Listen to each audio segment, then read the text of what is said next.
ნადირაძე უკრაინის სპეციალურ ოპერაციათა ძალებში ქართული ჯგუფის ხელმძღვანელი ვიცე-პოლკოვნიკი ჩაგვერთვება უკრაინიდან. მოგესალმებით ბატონო. სულ მინდა ეს დღეები ვიკითხო, ეს განცხადებები, როგორ აისახება ფრონტის ხაზზე და გადაწყვეტილებები, რომელიც ხან დასტურდება, ხან არა, მაგრამ ეს ფრონტის ხაზს ყველაზე კარგად ეტყობა ხოლმე, იგივე იარაღის დროებით დაპაუზებაზე მიწოდების, იგივე სადაზვერვო ინფორმაციის შეწყვეტაზე და ასე შემდგომ. როგორ აისახება ტრამპის ადმინისტრაციის ახალი მიდგომები ფრონტის ხაზზე? მოდი იქიდან დავიწყებ, რომ ტრამპის ადმინისტრაცია მას შემდეგ რაც რეალურ დროში სადაზვერვო ინფორმაციის მოწოდება შეწყვიტა, მაგრამ გუშინ და დღეს ძალიან სერიოზული დარტყმა მივიღეთ. მოხდა ერთ-ერთ მონაკვეთზე გარღვევა, სუმის საუბარი და ფაქტობრივად სუჯის გზას უტევენ ეხლა ამ წუთისათვის, აი ამ წუთისათვის ფაქტობრივად ორი დღე არ გვძნებია, იმიტომ მუშაობთ ჩვენც სუჯის გზაზე მიდის შეტევა და არის საშიშროება, რომ ჩვენი მებრძოლები, ჩვენი უკრაინული შენაერთი, რომელიც კურსკის ოლქში იმყოფება, იმ წუთში შეიძლება ეგრეთ წოდებულ ქვაბში მოყვეს. ძალიან სერიოზული დარტყმა მივიღეთ ამ გადაწყვეტილების ამერიკიდან, ისეთი შტაბ-ჩილება დამრჩება პირადად მე, რომ თვითონ ეს შეგნებულად იყო გაკეთებული რუსების დასახმარებლად. იმ დროს, როცა ფრონტის ხაზი ფაქტობრივად დასტაბილიზურდა, პაკროსთან შეტევა შეჩერდა, ქალაქ ტორეცს ფაქტობრივად თოკან ვიბრუნებთ, ამ დროს აი დარტყმა მივიღეთ გუშინ და დღეს.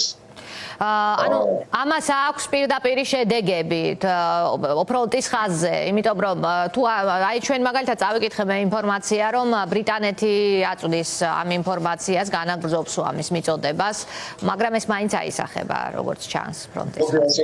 ფაქტობრივად 2-3 დღის განმავლობაში სამეთაურო პუნქტები ფრონტის ხაზზე იყო დაბრუნებული, ასე ვთქვათ. და წევრად მოგახსენებთ ის შედეგიც, რაც დადგა დღეს მაგალითად საშუალება დადგა, რომ სუჯის გზა ეს მთავარი ლოჯისტიკური გზა არის კურსკის მიმართულებით, შეიძლება რუსების ხელში ჩავარდეს. ისარგებლეს ამ მომენტით. პლუს ალბათ მოგესალმებით, სუხელი ღამე სტრატეგიული ავიაცია ყავდათ აერში,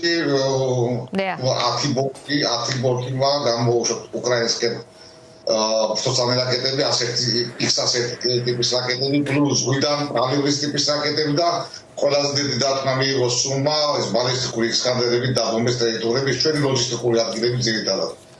აი ეს ამერიკულმა გადაწყვეტილებამ. ეს იყო ფაქტობრივად მე ვფიქრობ და ჩემი აზრია, რა თქმა უნდა, ეს იყო ზურგში დანის ჩართვა. ტრამპმა დაწერა რამდენიმე წუთის წინ, რომ რუსეთი ამჟამად აბსოლუტურად ანადგურებს უკრაინას საბრძოლო ველზე და მე სერიოზულად განვიხილავ ამიტომ სანქციებსო, მაგრამ ისე შეფასება, ანუ ბოლო რამდენიმე დღემ შეცვალა ეს ვითარება, ასე გამოდის, ხო? მაინც აი ამ ქმედებებმა, რომელიც განახორციელა შეერთებულმა შტატებმა. მე კონკრეტულ ფაქტს გეტყვით, რომ ერთი და ორი დღე არ არის ამ სისტემაში, დაზვერვის სისტემაში ვარ და კარგად ვიცი ეს საკითხი. იმ მიმართულებიდან, იმ ორი სოფლიდან, საიდანაც რუსები შემოიჭრნენ, რამდენიმე დღის განმავლობაში რუსებს ჰქონდათ ეს ეგრეთ წოდებული დივერსიული ჯგუფების შემოგზავნების ცდები. ეს იყო ფაქტობრივად ჩვენი შემოწმება, რამდენად მზად ვიყავით. როგორც კი და ისეთი შტაბ-ჩილება მოხდა, მაქსიმუმ თითქოს რუსებმა წინასწარ იცოდნენ, რომ ამერიკული მხარე გადაწყვეტილებას მიიღებდა, რომ ჩვენ არ გქონებოდა რეალურ დროში სადაზვერვო ინფორმაცია. აი მომენტით ის დაგეგმეს და ფაქტობრივად ძალიან მე ვიყოდი, რომ ძალიან სერიოზული დარტყმა მოგვაყენეს.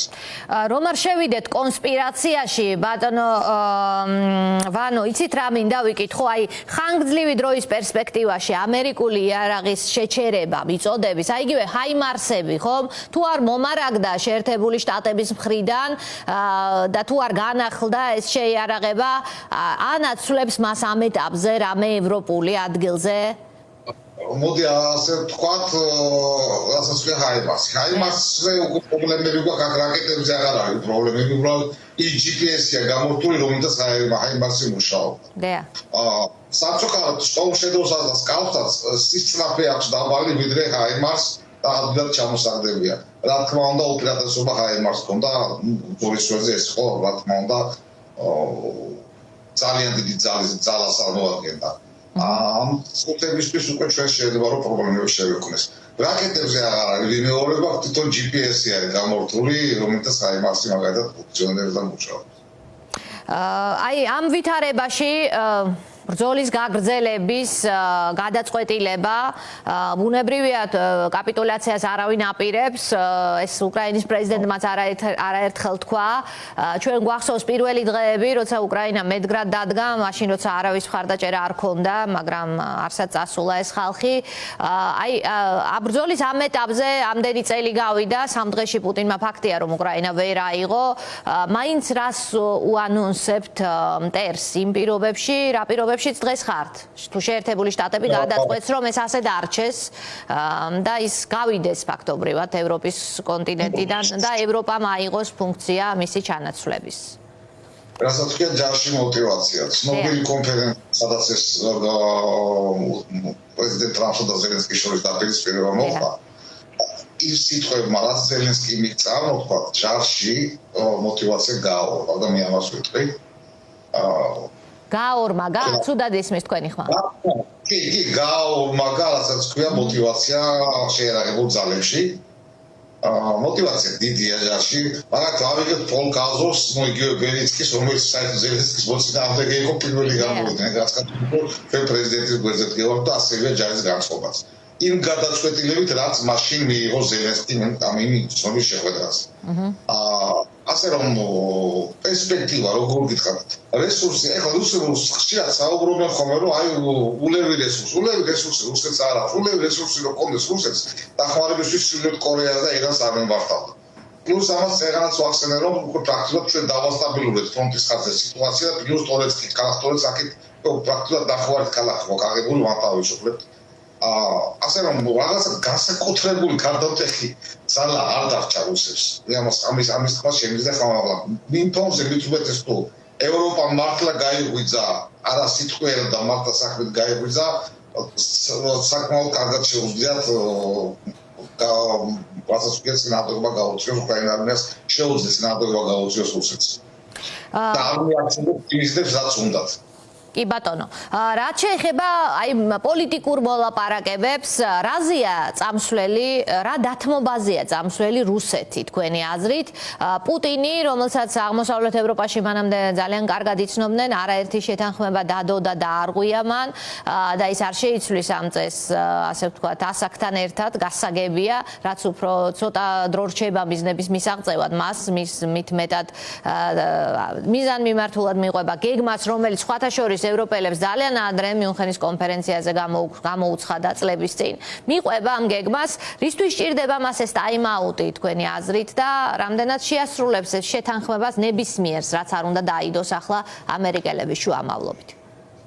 მოდი ერთ მომენტს გეტყვით, მაგალითად, პაკოვსკის მიმართულებაზე კარგად იცოდით რა შედება მიმდინარეობდა, ფაქტურად ყველა ამოდა რაღაც საათებში პაკოვსკი დაეკარგებოდა და პლუს პირიქით აქეთ მოხდა, რომ ჩვენ დრონების საშუალებით უპილოტო საფრენის საშუალებით ფაქტურად მათი წინსვლას არამხოლოდ შევაკავეთ ლოჯისტიკა ფაქტურად გაუნალს ქალაქ სოლოდოვოდან გამოსვლისა უკვე ეშინოდა ფაქტურად რუსეთს ზალი და ეს პერიოდი შეიძლება მათ გადატვირთვისთვის ესეც შეიძლება რა თქმა უნდა გადატვირთვისთვის არჯერ არავითარი პერიმერის არჯერ რომ ომის აქტიური ფაზა გაჩერდება ეს რუსებს რომ უნდოდეთ მართლა ომის აქტიური ფაზის შეჩერება, პერიმეტრია და ასეთი რაღაცეები, ხო? მაგალითად, გუშინ სტრატეგიულ ავიაციას 10 ბომბს აერში არ აწევდა ელემენტარულად. და ასე რომ მე ჩემი აზრით ეს მოლაპარაკება არ იქნება, კიდაც რაღაცა მოლაპარაკება შექმნეს არ იქნება ხანგრძლივი, რუსები აუცილებლად ჩაშლიან. კი ბატონო, აი პოლონეთი მაგალითად ტუსკი ემზადება როგორც ჩანს პუტინის მზაგრული გეგმებისთვის, მან გამოაცხადა საყოველთაო წვრთნა, ყველა მამაკაცი უნდა გაიცვნას პოლონეთში, ეს არის დონალდ ტუსკის ბრძანება, მომზადებას გაივლის სამხედრო მომზადებას ამას გულისხმობს წვრთნაში ბუნებრივია. აი ეს გადაწყვეტილებაც თუნდაც პოლონეთის მხრიდან დემონსტრაციული დღეს ამ მოლაპარაკებების პროცესში გამართული მოლაპარაკების, გასამართი მოლაპარაკების წინ ამერიკელებსა და ამერიკელების შუამავლობით უკრაინელებთან და ამ დიდ პროცესში ტუსკის ეს ძალიან პირდაპირი გადაწყვეტილება გადავიდა საქმეზე, გამოაცხადა სამხედრო მომზადება ყველა მამაკაცისთვის. ეს რას აჩვენებს თუ არა ევროპას კიდევ ერთხელ იმას, რაც საქართველოს თუ დასავლეთ ევროპამ არ იცოდა, საქართველოს და აღმოსავლეთ ევროპის ლიდერებმა ძალიან კარგად იციან ამ დრომდე. რუსეთის რა თქმა უნდა პოლონეთის ზოლეთ იქცევა და მე ვფიქრობ არა მარტო პოლონეთი იგივე ჩეხეთიც უნდა იყოს ასევე უნდა მოიქცეს და სხვა ევროპული ქვეყნებით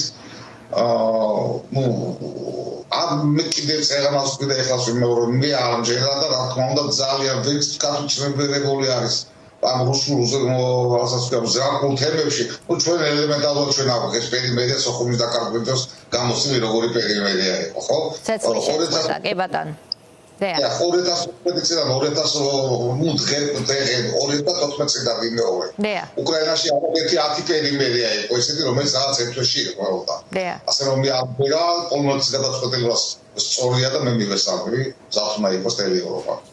დიდი მადლობა ბატონო, ანუ ჯარში мотиваცია მაღალია, ლიდერი რეიტინგი როგორც ამბობთ გაეზარდა, კიდევ უფრო დამხარჯა მტერთა რიცხვი, სხვათა შორის პოლიტიკური რეიტინგიც გაეზარდა ზელენსკის ამ მომხდარის შემდგომ და მნიშვნელოვანია რომ ყველა მისი ოპონენტი ამბობს რომ ახლა არჩევნების დრო არ არის, იმიტომ რომ მიზანი პუტინის არის მან შეცვალოს ხელისუფლება და ტანკით აღარ მოუწიოს მერე გადაწყვეტილებების მიღება.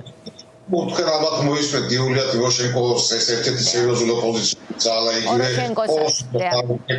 პოროშენკოს აღარ რა განცხადებები გააკეთეს სწორი სახელმწიფოებრივი ოპოზიცია დაიკავეს ამ მომენტისათვის და რა თქმა უნდა პრეზიდენტს მე ამბობ რომ თიანობაში გვერდში დავდგე მაგრამ ამ მომენტისათვის გვერდში დავდგე კი ბატონო ანუ უკრაინა ერთიანია გადაწყვეტილებაში რომ კაპიტულაცია გამორიცხულია და ვიდრე რეალური მშვიდობა და ხანგრძლივი გარანტირებული უსაფრთხოებით არ იქნება ბრძოლა არ შეწყდება რა თქმა უნდა და კაპიტულაციაზე კიდევ ზედმეტია საუბარი. ჯარი არ მიდის.